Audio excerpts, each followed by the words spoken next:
பசுவோட கண்ணீருக்காக பார்வதி தேவியே அம்மனா அவதாரம் எடுத்த கதை உங்களுக்கு தெரியுமா? இப்போ நீங்கள் கேட்க போறீங்க. மறக்காம திருவுளம் சேனலை சப்ஸ்கிரைப் பண்ணிக்கோங்க. மதிச்சின்னான் அப்படிங்கிற ஒரு செல்வந்த விவசாயி வாழ்ந்து வந்தார். அவருடைய தோட்டத்தில் கரும்பும் வாழையும் பயிரிட்டு இருந்த சமயத்தில் ஒரு பசுவும் கன்றும் அதை சாப்பிட்டு இருந்தது. அந்த பசு சிவனுக்கு பால் கொடுக்கக்கூடிய கோவில் பசு. பார்த்து ஆத்திரமடைந்த சின்னான் அந்த பசுவையும் கன்றுவையும் அடிச்சிடுறாரு. அந்த இடத்திலேயே கன்று இறந்துருது. இதை தாங்க முடியாத அந்த தாய் பசு அன்னை பார்வதி கிட்ட போய் முறையிட்ட உடனே பார்வதி தேவி கடும் கோபத்தோட சின்னான வதம் பண்ணிடுறாங்க. அவங்களால அந்த கோபத்தை அடக்கவே முடியல.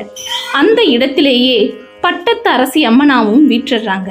அப்போ எல்லோருக்கும் ஒரே சந்தேகம், அம்மா அகிலாண்டத்தையே ஆளக்கூடிய தேவி நீ, படைகளுக்கெல்லாம் தலைவி நீ, இந்த ஊர்ல இப்படி அம்மனா அவதரிச்சிருக்கியே, எங்களுக்கு பூஜை பண்ண தெரியாது, மந்திரம் சொல்ல தெரியாது, என்னம்மா பண்ணேன்னு.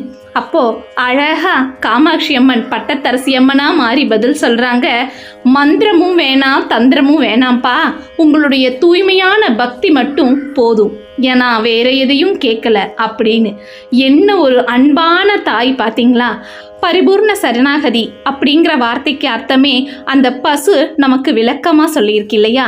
நாமளும் பட்டத்தரசி அம்மனை மனதார பிரார்த்தனை செஞ்சு நாமளும் சகல சௌபாகியங்களும் பெறணும்னு வேண்டிக்கிறேன். மீண்டும் இன்னொரு பதிவில் சந்திப்போம். நன்றி, வணக்கம்.